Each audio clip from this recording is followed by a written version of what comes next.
আমাদের পুরো ডরমিটরিতে এসি আছে, প্রত্যেকটা রুমে এসি আছে এবং আমাদের এখানকার খাবার অনেক ভালো, বেটার দেন আদার কোচিং। অন্যান্য কোচিংয়ে ঘুরে দেখেছি যেখানে খেলার মাঠ নেই এবং ভালো পরিবেশ নেই, আবার লোডশেডিং আছে। আসসালামু আলাইকুম এভরিওয়ান, আমার নাম ফয়সাল।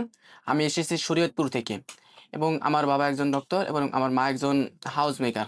একদিন মোবাইল স্ক্রল করতে করতে আমি দেখি বিলবাস ইংলিশ একাডেমির অ্যাড, এবং সেই সুবাদে আমার বোন বলেছে তুই ওই জায়গায় যা, ওই জায়গায় ভালোভাবে পড়াচ্ছে এবং ডরমিটরি ব্যবস্থা অনেক সুন্দর। কেউ যদি একটা ওয়ার্ড বাংলা বলে তার জন্য তাকে 20 টাকা ফাইন দিতে হয়। আমার এই বিষয়টা খুব ভালো লেগেছে, কারণ সবাই ইংরেজিতে কথা বলবে, সবাই একজনের সাথে আরেকজনের কনভারসেশন যেন ইংরেজিতে সুন্দরভাবে এবং সুস্পষ্টভাবে হয়। আমি এই পর্যন্ত 200 থেকে 300 টাকা অলরেডি ফাইন দিয়ে ফেলেছি এবং আমাদের ডরমিটরি সকল ব্যবস্থায় ভালো, বিকজ আমাদের পুরো ডরমিটরিতে এসি আছে, প্রত্যেকটা রুমে এসি আছে এবং যারা এসি সমস্যা হয় তাদের জন্য নন এসির আলাদা একটা রুম আছে, তারা চাইলেই নন এসি রুমে থাকতে পারবে।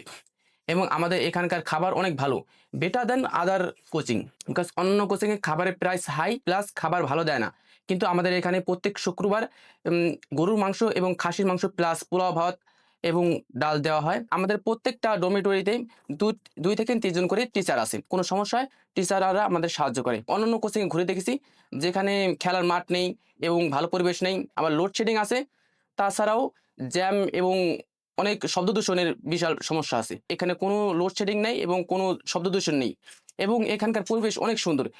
এবং আমাদের মাইন্ড ফ্রেশিং এর জন্য আলাদা একটা ব্যবস্থা আছে। কোচিং এর ঠিক সামনে এক লেক পার আছে, যেখানে আমরা অবসর সময় কাটাতে পারি। পুরো বাংলাদেশে এই কোচিং এর মতন এত সুন্দর পরিবেশ, এত সুন্দর ব্যবস্থা, এত সুন্দর টিচিং সিস্টেম আপনি আর কোথাও পাবেন না।